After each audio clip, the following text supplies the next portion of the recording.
ये कहानी है मणिपुर गांव की। मणिपुर गांव में दो भाई रहते थे जिनका नाम योगेश और जोगेश था। दोनों सब्जी बेचने का व्यापार करते थे। अपने खेत में सब्जी लगाते, उसके बाद बाजार में जाकर बेचकर अपना घर चला रहे थे। सब्जी ले लो, सब्जी ताजा और मीठा सब्जी मेरे खेत में लगा हुआ कद्दू है। ले लो भाई, ले लो, एकदम सस्ते दाम लगाऊंगा। मेरे पास आओ, एकदम अच्छी और ताजी सब्जी दूंगा। दोनों भाइयों की एक एक बेटियां थी जो जवान हो चुकी थी। दोनों की बेटियां बड़ी ही सुंदर और सुशील थी, लेकिन योगेश की बेटियां बड़ी ही चालाक थी। एक दिन योगेश की पत्नी अपने पति से कहती है, ए जी जल्दी उठी, देखिए क्या वक्त हो गया है और आप अब तक खेत नहीं गए। तुम्हारा भाई जाकर सारी सब्जी भी ले आया होगा। जाओ जल्दी जाकर सब्जियां ले आओ, फिर बाजार में भी तो भेजने जाओगे। आर भाग्यवान, तुम चिंता क्यों करती हो? और तुम्हें तो पता ही है मेरी बुद्धि का। मेरी बुद्धि बड़ी तेज है। तुम देखना, उसे योगेश से पहले मैं सब्जी ले आऊंगा और बाजार में भी उसे पहले सारी सब्जी बेच दूंगा। इतना बोलकर जोगेश अपने खेत की तरफ चला जाता है और जाकर अपने भाई से कहने लगता है, अरे योगेश भाई, क्या तुमने सब्जी काट ली है? हाँ भाई, मैं तो सब्जी काट ली है भाई। बाजार चलता हूँ, बाजार जाकर सब्जियां बेच दूंगा। अरे हाँ हाँ योगेश भाई, तुम्हें क्या बताऊं, रात से मेरी कमर में बड़ा ही दर्द है और सर्दी से बुखार भी चल रहा है, जिस कारण मैं खेत में नहीं आ सका। मेरी बड़ी ही तबीयत खराब है।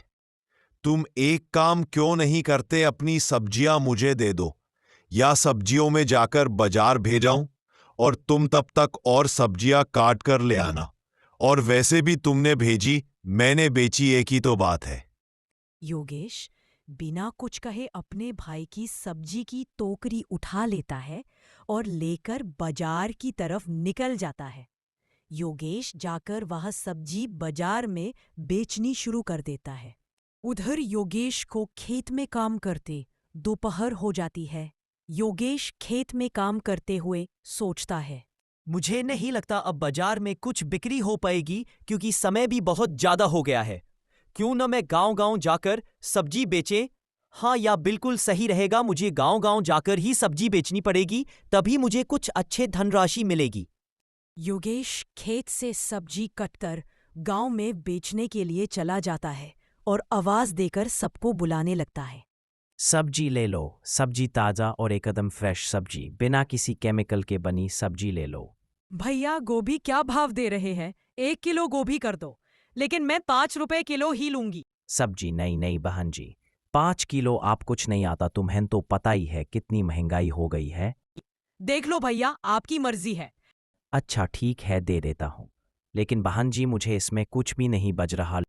लौकी कैसे दे रहे हो भैया? लौकी लौकी वो 20 रुपए किलो है, लेकिन लौकी एकदम ताजी और अच्छी है। यहाँ देखो बहन जी, कितनी अच्छी।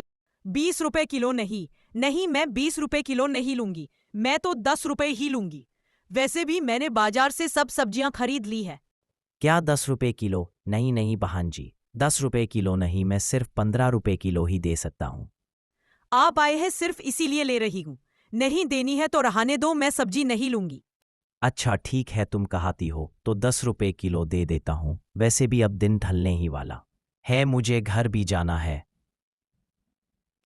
योगेश अपनी सारी सब्जी बेचकर अपने घर की तरफ चला जाता है।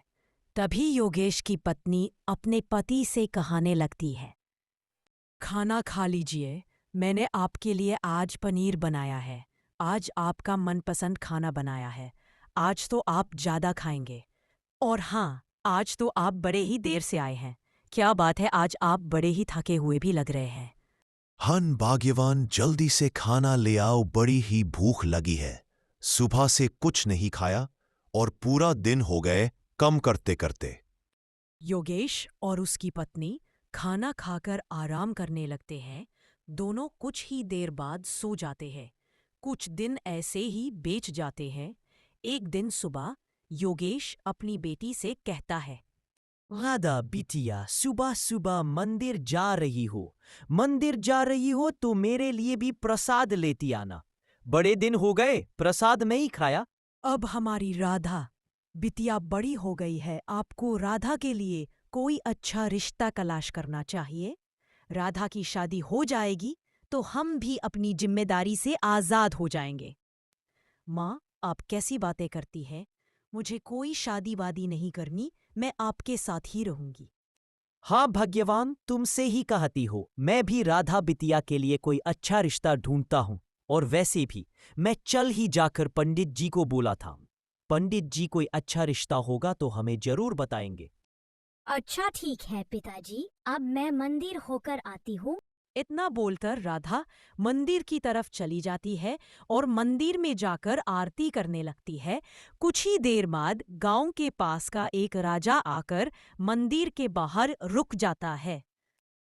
न जाने प्रतापगढ़ जाने वाला रास्ता कहाँ से जाएगा, यहाँ पर कोई है भी नहीं जिससे मैं मालूम कर लूं।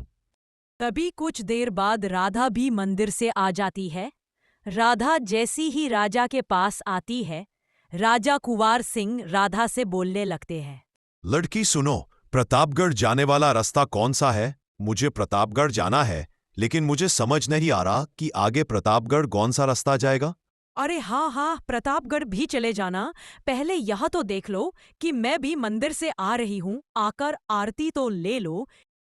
ठीक है, पहले आरती ले लेता हूँ। या लो, मैंने इतने बड़े हो गए हो, लेकिन इतना भी मालूम नहीं कि आरती नीचे उतर कर ही लेनी चाहिए। जब तक नीचे नहीं आओगे, मैं तुम्हें आरती छूने तक नहीं दूंगी। आरती ले ली है। अच्छा, नीचे ही आकर लेनी पड़ेगी। तुम तो बड़ी ही चालाक लड़की हो। पहले रास्ता नहीं बताओगे, आरती देकर ही मानोगी। राजा घोड़े से नीचे उतरकर आरती लेने लगते हैं। आरती लेने के बाद राजा राधा से बुलाने लगते हैं।